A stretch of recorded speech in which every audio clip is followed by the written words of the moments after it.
Hello, thank you for joining us. Yemen's government has accused separatists of an attempted coup after they took over its headquarters in fierce clashes in Aden. At least 10 people have been killed and the main airport in the town was shut down.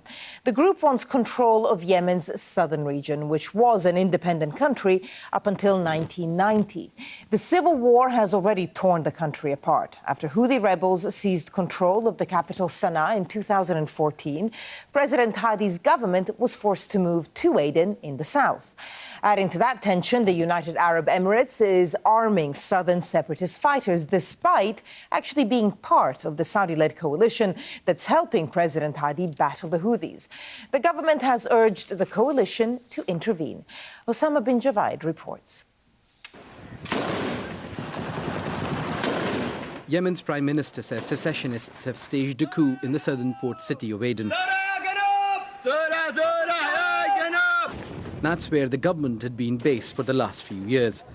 There are reports of several people being killed in fighting between pro-government forces and separatists.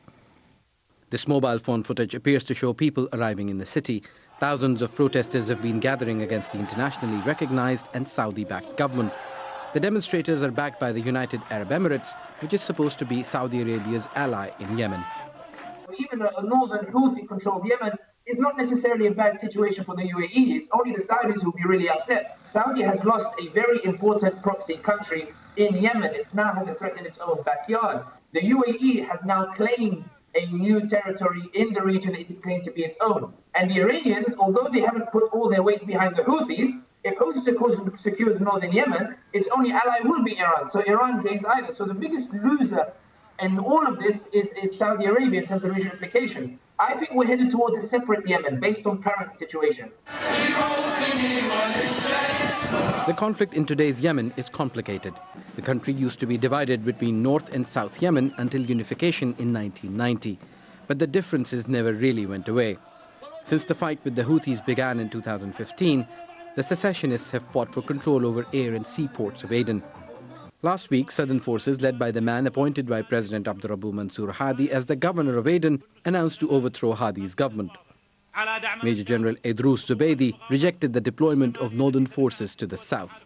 There have been calls since last Sunday, so it's been about a week, for people to go down to the streets to protest.